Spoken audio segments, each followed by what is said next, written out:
Hello everyone, it's Amijit Tain was book about English studies in India.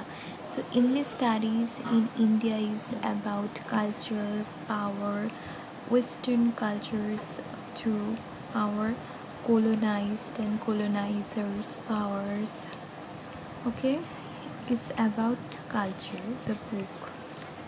So first question is that given the circumstance in which English was introduced in India, trace its process to the position of a privileged language in the India today.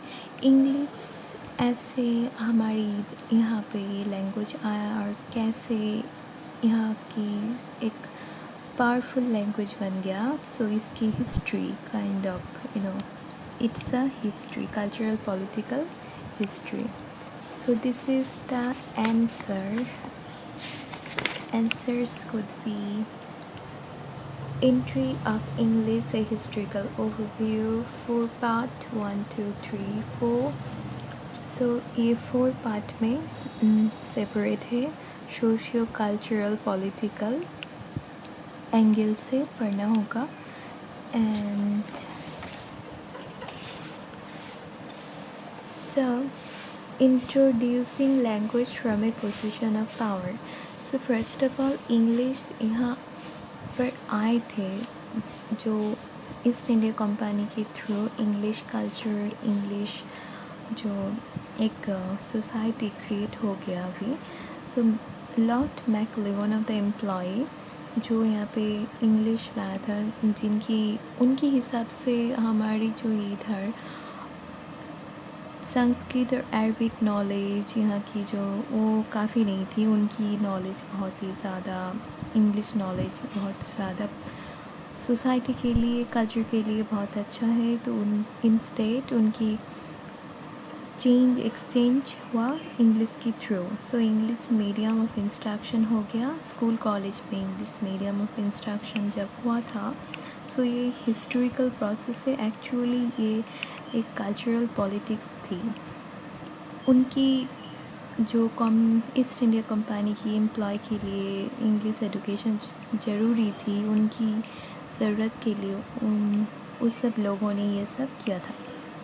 सो एक cultural political issues बन गया था English language. So this is a quotation, यहाँ पे बहुत ज़्यादा clearly लिखा है. एंड लॉर्ड मैकले जिन्होंने इंग्लिश की इंट्रोडक्शन किया था यहाँ पे, okay, officially. So it is the this is language become a power, position of power. So introducing language from a position of power. Then the phrase one. First of all phase 1 में जो हुआ था, मैं summary कर रही हूँ. सो यहाँ पे एक छोटी सी चीज़ है. सो सेड इज़ एडवर्ड सेज ओरिएंटलिज्म थ्योरी के लिए जाना जाता है. वो बात में मैं डिस्कस कर दूँगी एक दूसरी वीडियो में, जो एडवर्ड सेज की ओरिएंटलिज्म थ्योरी.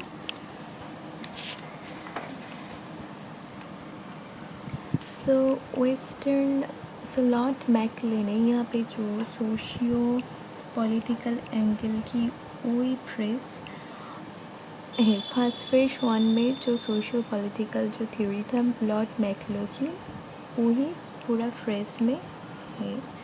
जो English writers like Blake, Wordsworth, Coleridge, Byron, Shelley, वहाँ पे भी एनलाइटन किया था. इंग्लैंड की गोल्डन एज था, रेनेसां, जो बहुत ही ज़्यादा अच्छा था. सो ये सब जो राइटर है, रोमांटिक राइटर्स थे, रोमांटिक राइटर्स. और सो इंग्लिश कल्चर के लिए बहुत ही ज़्यादा उनकी इफ़ेक्ट थी. सो यहाँ पे ये सब बुक को प्रिस्क्राइब किया गया है इंग्लिश एजुकेशन के लिए. सो फर्स्ट फेज में तो लॉर्ड मैकले की जो इम्पैक्ट थी वही लिखा गया है. एंड द सेकंड फेज में जो है 1857 to 1880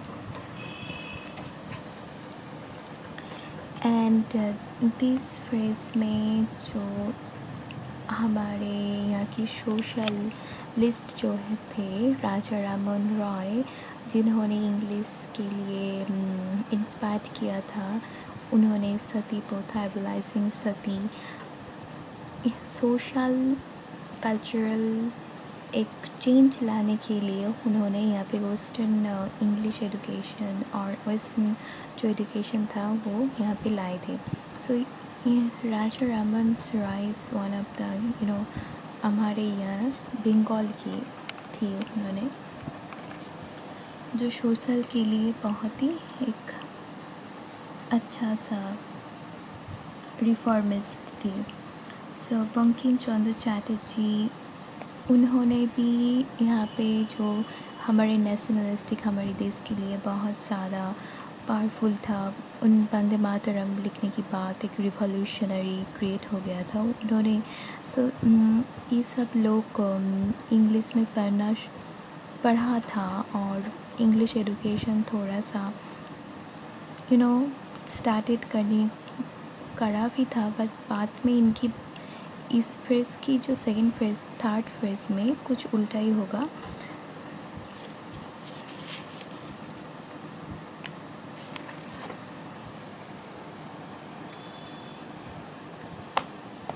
So in this phrase, the introduction of English in Indian phrase 3. So this phrase में उन्होंने जब गांधी जी और जवाहरलाल नेहरू ने एंड उन्होंने इंग्लिश एजुकेशन और उनके पीछे जो पॉलिटिक्स था वो लॉर्ड मैकले की जो पॉलिटिक्स वो समझ गए थे और इन्होंने इंग्लिश की एक रेसिस्ट किया था. इंग्लिश एजुकेशन और कल्चर की उन्होंने थोड़ा देश के लिए बहुत कुछ किया था. हमारे राइटर्स भी हिंदी में लिखना शुरू कर दिया था, जैसे कि प्रेमचंद. एग्जाम्पल इस series comes text. So through this line उन्होंने भी हिंदी में हमारे देश के लिए जो सोशलिस्ट काम कर रहे थे, नेशनलिस्टिक सोशलिस्टिक, तो वो सब इंग्लिश कल्चर में I mean in this chapter English is marginalised. English थोड़ा सा मार्जिनलाइज्ड हो गया था इन दिस फ्रेज में. This is the phrase 1880 to 1947 जो इंग्लिश की मार्जिनलाइज्ड हो गया था थोड़ा इस फ्रेज में. सो एवरीवन वांट्स हमारी जो यहाँ पे होता था ये बेस्ट है. जो कल्चर था, एजुकेशन पॉलिसी बहुत ज़्यादा कॉन्फ्लिक्ट नहीं थी, हमारी तरह ही था. सो नेशनलिस्टिक फिगर के लिए ये जो फ्रेज है मार्जिनलाइज्ड हो गया. ब्रिटिश की पॉलिसी थोड़ा सा अलग ही होता है, उनकी पीछे कुछ ना कुछ मतलब होता है, सीधा नहीं होता है. सो ऐसी एक उन लोग मतलबी थी. सो ये क्वेश्चन इस चैप्टर से आते हैं, जैसे कि marginalising of English during the national movement. So ये वाली आंसर होगी एक्चुअली इस फ्रेज की जो है थर्ड फ्रेज की आंसर ये वाली होगी.